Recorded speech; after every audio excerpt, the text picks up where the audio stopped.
The Duluth Dylan Fest came to a close today. The final event of the 9-day festival was held at Wusso's Concert Cafe this afternoon. In total, there were 17 events this year.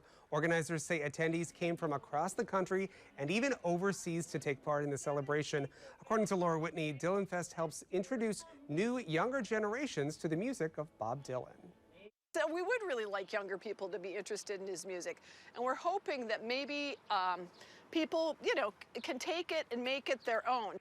According to Whitney, the fest is made possible by generous donors and a relatively small group of organizers.